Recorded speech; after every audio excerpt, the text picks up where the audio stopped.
은혜를 나누겠습니다. 우리 오늘 말씀 제목 다 같이 시작. 살아계신 하나님. 예수님은 누구십니까? 바로 살아계신 이 하나님의 아들이신 줄로 믿습니다.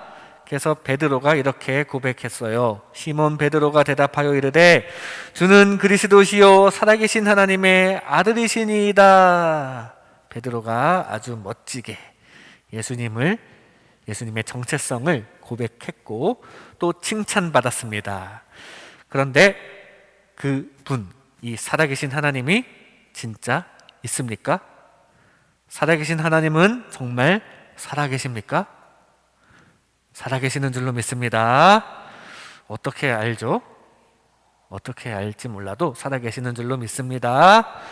우리가 이렇게 예배 드려야 하고 찬양 잘하고 기도해야 복받고 성탄절도 지키고 부활절도 지키고 또 교회 건축하느라고 봉헌도 하고 헌신도 하고 또 우리 교회가 다 부흥해서 세계 선교의 중추적인 역할을 해야 하느니 그런 이야기도 하고 또 우리가 여러 가지 이런 신앙생활을 하는데 그 모든 것에 우리의 하나님이 살아계신다라는 전제가 깔려 있어야 이 모든 것이 의미가 있는 것입니다. 만약에 하나님이 안 계신다면요, 우리가 하는 이 모든 것이 무슨 의미가 있겠습니까? 우리끼리 모여서 교제하는 것 이외에는 그 어떤 의미도 없는 것이 됩니다. 우리가 신앙생활을 하다 보면은 고민하게 되는 문제가 있습니다. 간혹 가다가 이런 고민에 빠지게 되는데, 교회를 다니다 보면 우리가 주말에 어디 놀러 가기가 힘들어져요. 그리고 헌금도 내야 할 것 같은데, 교회 오면은 헌금도 내야 할 것 같은데 돈도 좀 아깝기도 하고, 도대체 교회라는 데에는 왜 다니는 것인가? 가끔은 고민하게 됩니다. 기독교가 욕을 많이 먹고 있습니다. 괜히 정치에 개입해서 비난받고 또 윤리적으로도 비판도 많이 받고, 여러 사람들이, 교회 다닌다는 사람들이, 목사님들이 여러 가지 또 윤리적인 잘못된 일을 해서 비난도 받고 있는데, 그런 기독교, 이런 기독교 우리가 계속 믿어야 하는 것인가 고민하게 될 때가 있습니다. 주변에 교회 다닌다는 이웃이 있고 내 친구가 교회를 다닌다고 하는데 그 사람이 성격이 참 안 좋아요. 착한 사람인 줄 알았던 그 사람이 갑자기 배신을 하기도 하고, 또 교회 다닌다는 사람이 사기를 치기도 합니다. 교회 다니는 사람이 이래? 이런 생각을 하다 보면 교회에 대한 전반적인 신뢰가 싹 떨어지게 됩니다. 그리고 성경도 잘 보다 보면은 앞뒤가 안 맞는 부분이 좀 있습니다. 번역되었고 또 기록된 정황에 의해서 좀 안 맞는 부분이 있을 수는 있지만, 어쨌든 속 시원하게 기록되면 얼마나 좋아요. 100% 납득할 수밖에 없도록 완벽하게 그렇게 아구가 다 맞게 기록되어 있지는 않습니다. 오류도 있고 명확히 성경을 통해서 알기 어려운 부분들도 많이 있다는 사실입니다.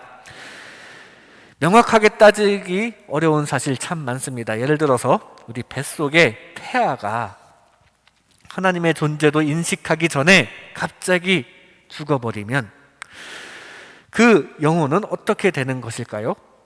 사실 저도 잘 모르겠습니다. 다만 긍정적으로 생각할 뿐입니다.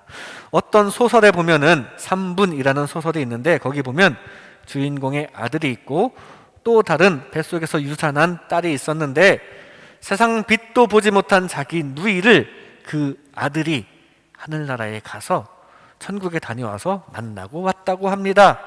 놀라운 사실이죠. 그런데 그 소설이 믿어지긴 하는 걸까요? 아무 의심 없이 받아들이고 싶습니다. 그러나 의심을 하기 시작하면은 참 생각을 많이 하게 만드는 부분입니다. 명확하지 않아요. 명확하지 않다는 사실입니다. 진리는 도대체 무엇인가?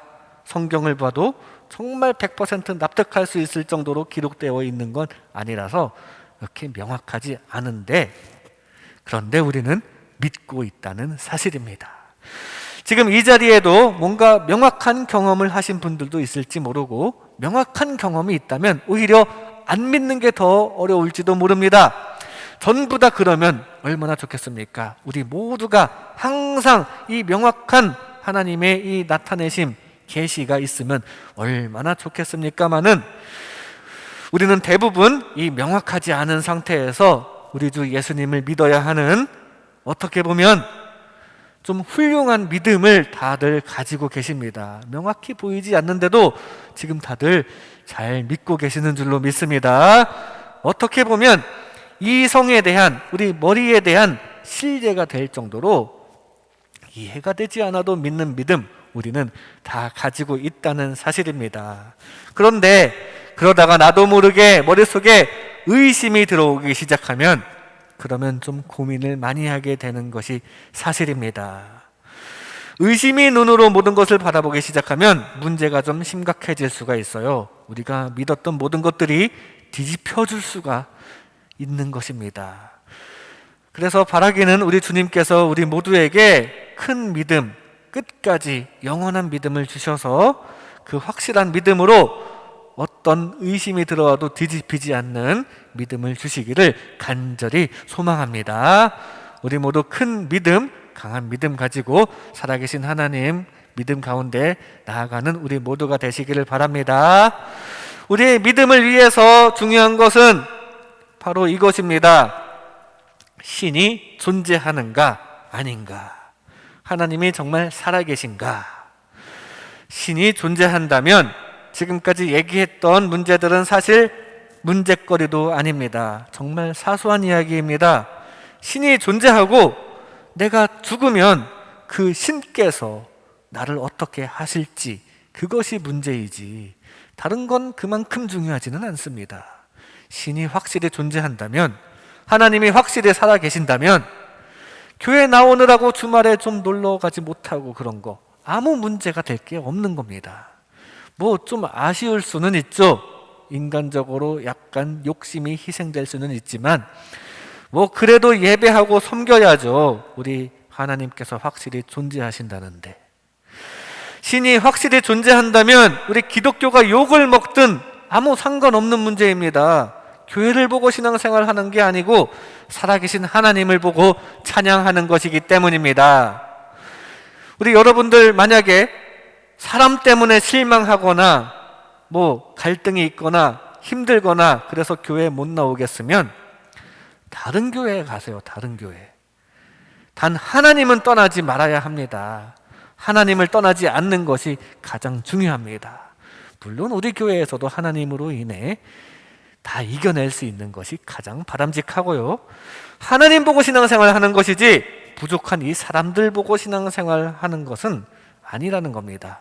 신이 확실히 존재한다면, 교회 다닌다는 사람이 정말 못된 짓을 해서 보기가 싫다면 그러면 하나님만 바라보면 됩니다. 교회 욕을 먹이고 다니든 상관없이 하나님은 계시는 것이고, 이 교회에 다니는 사람들이, 하나님을 믿는 사람들이 부족하든 뭐 윤리적으로 잘못됐던 상관없이 하나님은 계시는 것이기 때문에 우리는 그 하나님을 개인적으로 찬양하고 섬기면 되는 것일 뿐입니다. 신이 확실히 존재한다면 뭔가 알쏭달쏭한 게 많아도, 성경이 잘 이해가 안 돼도 무슨 문제입니까? 앞뒤가 좀 안 맞아도 확실히 존재하시는 신이, 있던 신이 없어지는 건 아닙니다. 신이 있다면, 하나님께서 살아계신다면 우리 대부분의 신앙생활 중에 맞닥뜨리게 되는 고민거리들은 물론 다 해결되고 확실히 규명이 되고 그러면 참 좋겠지만, 이것들이 우리 신앙 자체를 좌지우지할 만큼 중요한 문제는 아니다라는 사실입니다. 그런데 문제는 그 중요한 이 신이 존재하는가, 그 사실을 믿느냐, 그것이 문제입니다. 만약에 우리 하나님께서 정말 살아계시는데 안 믿고 있다, 내가 안 믿고 있었다, 그러면 그건 정말 큰일입니다.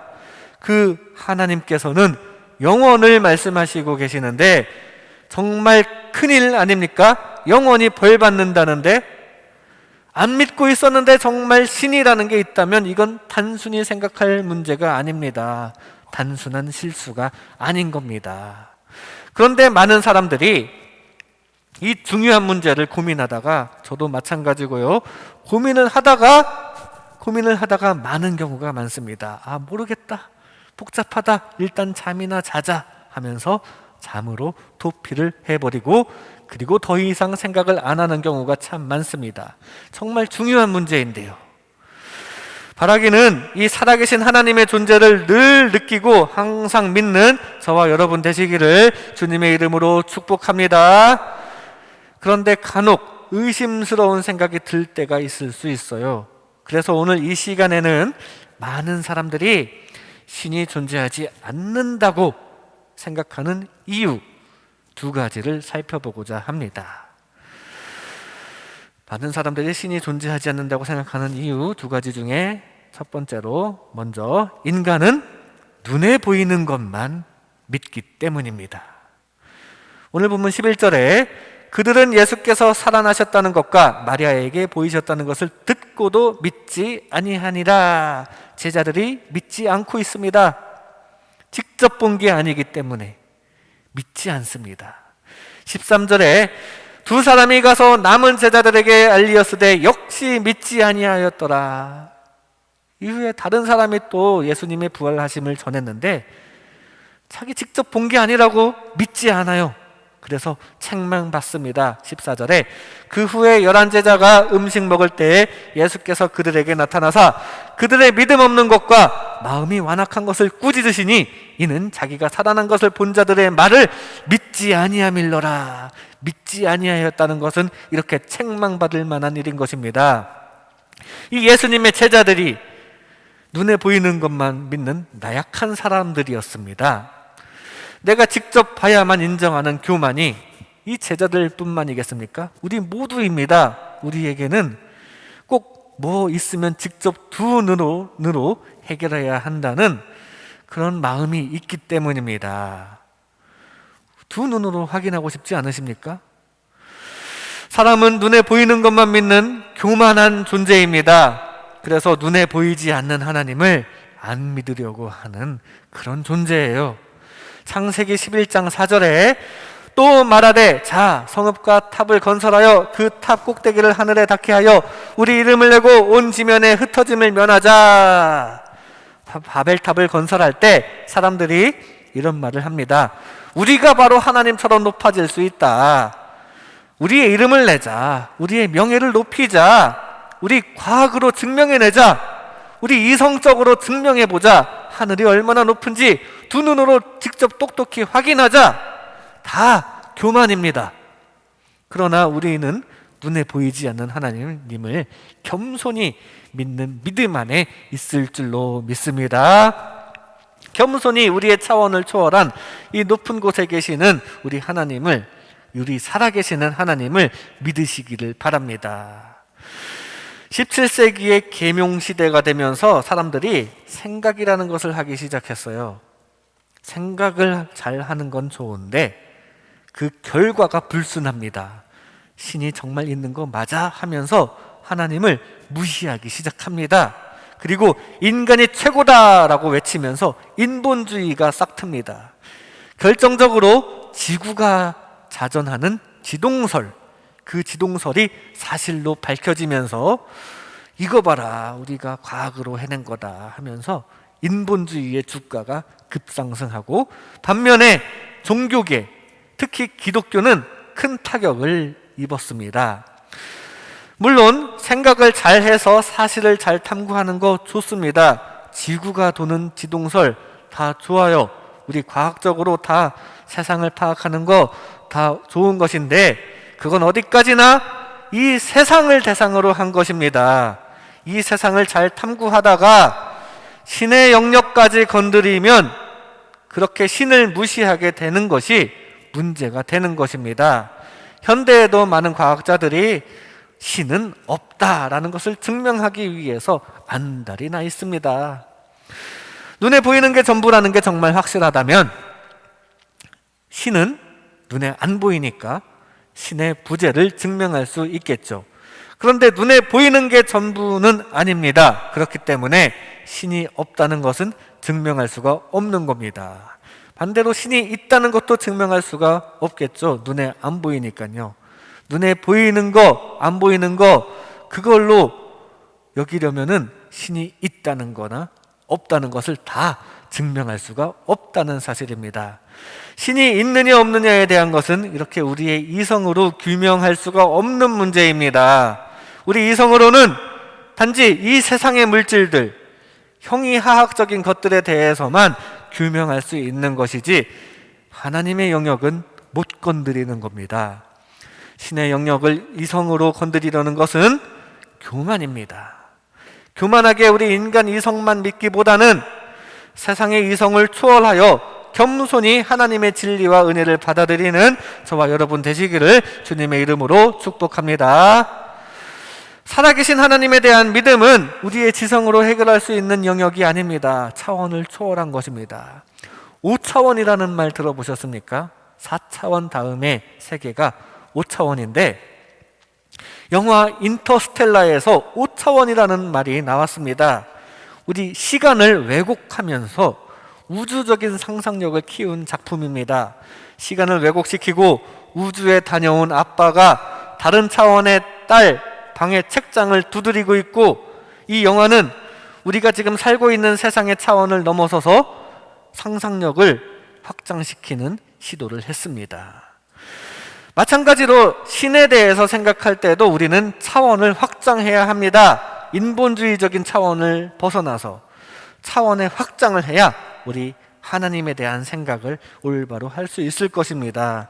그리고 그것은 우리가 지금까지 경험해온 과학적으로 확인할 수 있는 영역을 넘어서는 진리이기 때문에 과학으로 탐구할 수가 없습니다. 우리 이성적으로도 증명할 수가 없는 것입니다. 과학적으로 규명이 되어야, 또 이성적으로 납득이 되어야만, 증명이 되어야만 납득할 수 있다라고 생각하는 것은 잘못입니다. 교만입니다. 그 교만을 내려놓아야 우리는 하나님을 볼 수 있는 것입니다.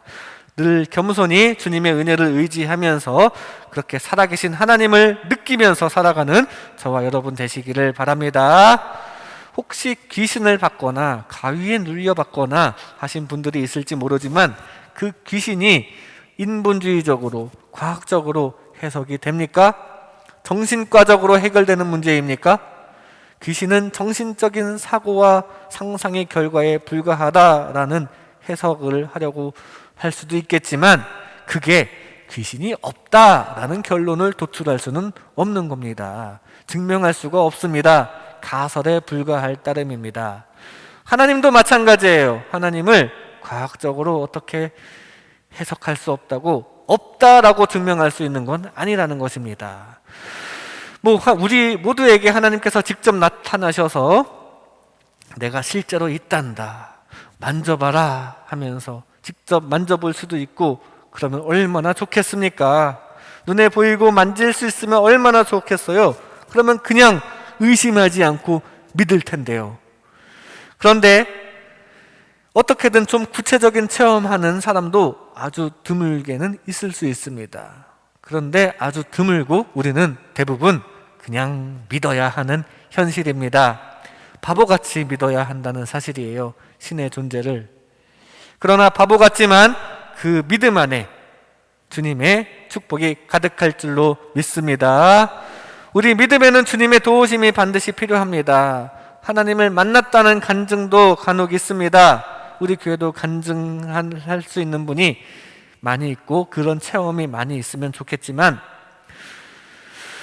이런 간증, 하나님이 정말 살아계신다는 증거다 하는 그런 간증을 하면서 은혜가 충만해지고, 또 기도를 했더니 절묘한 타이밍에 하나님께서 이렇게 해주셨다, 해결해 주셨다 하는 그런 경우도 있고, 또 내 마음을 만져주셔서 감동하게 되기도 하고, 죽을 병에서 낫게 되어서 그것이 하나님께서 고쳐주신 거라는 그런 확신이 들고, 그런 경험들이 참 많이 있습니다. 참 귀한 경험들입니다. 하지만 간혹 가다가 분명히 몇 년 전에 그런 간증을 하신 분이 지금은 하나님을 안 믿는구나 라는 그런 경우도 가끔씩 있습니다. 분명히 하나님을 만났다고 하면서 몇 년이 지나고 나서 하나님을 잊어버리는 경우가 있어요.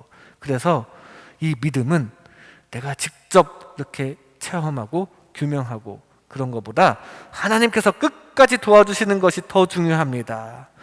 하나님께서 끝까지 도와주시는 도우심, 여러분의 믿음은 하나님께서 끝까지 도와주실 줄로 믿습니다. 이 믿음 더욱더 굳세워지시기를 주님의 이름으로 축복합니다. 하나님께서 저와 여러분 한 사람 한 사람 끝까지 도와주셔서 우리의 믿음이 영원히 지속되기를 간절히 소망합니다. 바라기는 어떻게든 우리가 인간의 머리로 해결하려고만 하지 않기를 바랍니다. 우리가 다룰 수 없는 영역이 있다는 것을 겸손하게 받아들이고 눈에 보이지는 않지만 분명히 살아계시는 우리 주님의 말씀을 받아들이는 저와 여러분 되시기를 주님의 이름으로 축복합니다. 인간은 눈에 보이는 것만 믿는 특성이 있습니다. 다음으로 인간은 직접 경험한 것만 믿는 특성이 있기 때문입니다. 직접 경험한 것만 믿으려고 합니다. 오늘 본문 16절에 믿고 세례를 받는 사람은 구원을 얻을 것이요 믿지 않는 사람은 정죄를 받으리라.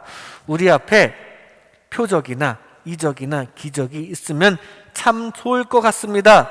그러면 신이 있다는 것을 증명해낼 수 있을 테니 우리 믿음에 도움이 될 것이고요, 또 전도하는 데도 도움이 될 것입니다. 그런데 먼저 믿으면 그런 표적을 주신다고 합니다.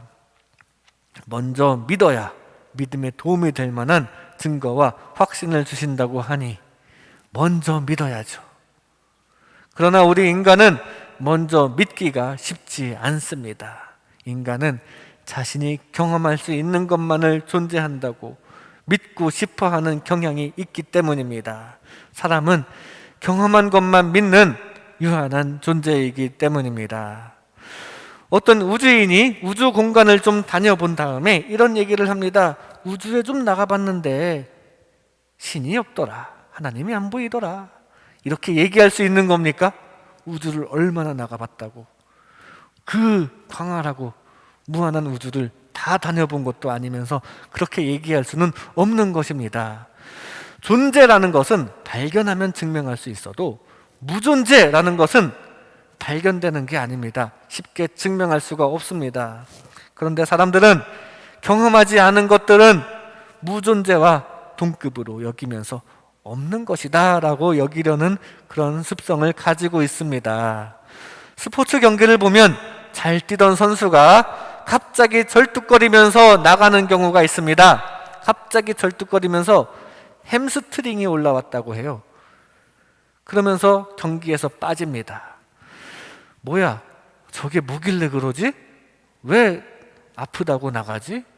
꾀병 아닌가? 별거 아닌 거 가지고 너무 엄살 부리는 거 아니야? 라고 생각했었는데 한 번은 제가 운동을 하다가 바로 그 햄스트링 부상을 입어보니까 그제서야 모든 상황이 다 이해가 가는 겁니다. 아, 이런 게 있구나. 뭐든지 이렇게 경험해보지 않은 사람은 그것에 대해서 확실하게 논할 수가 없는 것입니다. 그래서 우리는 경험한 것만 믿으려고 하는 그런 습성을 가지고 있다는 사실이에요. 그런데 죽음을 경험해보지 않은 사람들끼리 지금 죽음 이후의 세계는 있네 없네 하면서 논쟁을 하고 있다는 사실입니다. 죽음을 경험해 보지도 않고서요. 여기도 죽음을 경험해 본 사람이 있습니까? 그 이후에 심판을 경험해 보신 분이 있습니까? 없죠. 그런데 경험해 보지 않았다고 심판은 없다라고 생각하는 자들이 많이 있다는 사실입니다. 사도행전 4장 1절 2절에 사도들이 백성에게 말할 때 제사장들과 성전 맡은 자와 사두개인들이 이르러 예수 안에 죽은 자의 부활이 있다고 백성을 가르치고 전함을 싫어하여. 사두개인들이 지금 부활을 전하는 것을 싫어한다라는 이야기입니다. 사두개인들은 부활을 믿지 않고 있어요. 예수님께서 부활하셨을 때 그것을 직접 목격한 사람이 있었고, 또 그래서 그걸 보고 사도들이 목숨 걸고 그것을 전하고 있는데 지금 이 사두개인과 이 사람들은 그저 자기 자신이 직접 본 게 아니라고, 자기 자신이 경험하지 못했다는 이유로 지금 부활을 믿지 않고 있습니다. 경험해보지 않았다는 이유로 예수님의 부활을 의심하지 않는 우리 모두가 되시기를 바랍니다. 경험해보지 않았다고 없는 것이라고 생각하는 경우가 참 많습니다. 일본의 히로시마에 원자탄을 투하하기 전에 미국에서 크고 작은 경고문을 여러 가지 모양으로 살포했습니다. 시민 여러분, 1945년 8월 6일 이전에 히로시마에서 50km 밖으로 피난 가십시오. 그날 원자탄이 투하될 것인데 살아남을 자가 없습니다. 빨리 피하십시오. 그런데 그 경고문을 읽고도 에이, 지금 미국이 전쟁에서 패하게 생겼으니까 거짓말하는 거구나. 지금 우리 도시 인구 30만 명을 한꺼번에 죽일 폭탄이 세상에 어디 있어? 경험하기 전이니까 믿지 않습니다. 설마 그런 일이 있으려고 이 평화로운 세상에 그런 게 있을 수가 있나 하면서 피난 가지 않다가 정말 있을 줄 몰랐던 폭탄이 터지고 그 순간 비참하게 죽은 사람이 엄청나게 많았습니다. 그리고 방사능에 노출된 사람들은 살아있어도 고통스러운 삶이 되었습니다. 실제 일어난 사건입니다. 그런데 당시에는 분명히 설마 하면서 믿지 않았고 믿지 않았던 일이 실제로 일어났다는 사실입니다. 이 사실을 한번 적용해 보겠습니다. 세상에 심판이 있기 전에 크고 작은 경고문이 여러 모양으로 우리에게 살포되고 있습니다. 세상 시민 여러분, 얼른 예수 믿으십시오. 곧 꺼지지 않는 불의 심판이 닥칠 것인데 살아남을 자가 없습니다. 얼른 예수 안으로 피하십시오. 그런데 그 경고문을 보고서도 에이, 나약한 루저들이나 믿는 거지. 에이, 또 교회 배불리려고 저런다 하면서 믿지 않습니다. 세상에 그런 꺼지지 않는 불이 어디 있어? 경험하기 전이니까 있는 줄 모르고 믿지 않아요. 설마 그런 일이 있으려고 이 좋은 세상에 그런 게 있겠어? 교회 가기 너무 귀찮아요. 요즘 다른 사람들 보기 부끄러워서 나도 교회 다니기 좀 그래요. 그냥 가만히 있을게요. 요즘 세상에 뭐가 아쉬워서 예수님을 믿습니까? 하면서 다들 거절하고 이러다가 정말 없을 줄 알았던 종말과 심판이 갑자기 닥치고 비참하게 영원한 벌을 받게 되는 것입니다. 우리 경험, 내 자신의 경험에 사고방식을 가두지 않기를 바랍니다. 자기 자신의 경험을 초월할 여지는 충분히 많이 있습니다. 내가 경험한 게 다가 아니라는 사실이에요. 내 경험 너머에 진리가 있다는 사실을 꼭 기억하면서 살아계시는 주님 주시는 진리를 받아들이는 저와 여러분 되시기를 바랍니다. 아이를 한번 생각해 봅시다. 어떤 아이가 엄마 뱃속에 있을 땐 거기가 전부입니다. 그 답답하기 그지없는 그 엄마 뱃속이 이 아이에게는 세상의 전부입니다. 그래서 출산의 순간에 거기서 이제 방을 빼야 하는 순간 아이는 이렇게 생각한다고 합니다. 아, 나는 이제 끝났구나. 그래서 울면서 태어나는 거라고 합니다. 어쨌든 이 끝난 것 같았던 삶이 이제부터 시작되는 것입니다. 뱃속에 있을 때가 전혀 그립지 않을 만큼 현생이라는 신세계가 그 아이에게는 주어지게 되었습니다. 마찬가지로 인간이 이 현생에서 죽을 때 어떻게 될는지 사실 다 모르죠. 대부분 죽으면 끝인 줄 알고 있습니다. 심지어 믿는 사람들도 일단 본능적으로 무섭습니다. 죽음이 닥치면 본능적으로 무서워요. 그래서 두렵고 슬프고 마치 아이가 엄마 뱃속 이외의 세상이 있을 줄 꿈에도 생각 못했듯이 우리 인간들도 죽음 이후에 뭐가 있을지 실감을 못하고 그냥 난 이제 끝이구나 하고 죽음을 맞이합니다. 하지만 죽음 이후에는 분명히 영혼만의 세계가 있고 그것은 우리가 경험해왔던 차원을 뛰어넘는 세계입니다. 이미 그쪽에 가신 분들 중에 누구 한 분이라도 다시 이 세계에 찾아와서 그 세계에 대해서 말을 해주면 참 좋겠지만, 우리가 엄마 뱃속으로 다시 들어가서 그쪽으로 가려는 생각을 하지 않고 그리워하지 않듯이, 그 하나님의 나라는 아마 이 현생을 전혀 생각하지 않을 정도로 신세계이지 않을까 생각합니다. 그리고 그 하나님의 세계는 영원한 세계입니다. 그 영원한 세계에 비하면 우리가 지금 살고 있는 이 일평생은 점 하나만큼도 안 되는 짧은 시간인 것입니다. 그리고 살아계신 하나님의 세계에 대해 계시된 성경에 의하면 우리에게는 죄가 있고, 그 죄를 예수님께서 십자가에서 해결해 주셨고, 그리고 그것에 감사하여 우리는 예배하는 것입니다. 이것이 교회 다니는 이유입니다. 살아계신 하나님을 느끼며 신앙생활하는 저와 여러분 되시기를 바랍니다. 우리가 경험하고 있는 이 세상을 초월한 영원한 세계가 있습니다. 그래서 그걸 바라보고 살아계신 하나님을 믿는 믿음으로 이렇게 신앙생활을 하는 것이지, 설령 교회가 욕을 먹어도, 설령 뭐가 앞뒤가 안 맞는 게 있어도 살아계신 하나님을 보고 우리는 예배하는 것입니다. 교회 다니는 사람이 결코 선해 보이지 않더라도 더 중요한 영혼의 세계를 위해서 우리 하나님을 믿는 것입니다. 그 하나님께 감사하기 때문에 수고스럽지만, 놀러 가지 못하지만 이렇게 매주 예배의 자리를 지키는 것입니다. 이렇게 예배하며 주님을 믿고 있노라면 주님께서도 우리의 믿음을 더욱더 도와주실 것입니다. 표적을 더 주시고 더 살아계신 증거를 더해 주실 것입니다. 그리고 우리 은혜에 따라서 삶 가운데에도 주님께서 역사하시는 것, 문제를 해결해 주시는 것을 경험하게 될 것입니다. 아무쪼록 우리 모두 이성적인 사고를 넘어서 영원한 주님의 세계를 느끼고 믿고 소망하는 저와 여러분 되시기를 주님의 이름으로 축복합니다.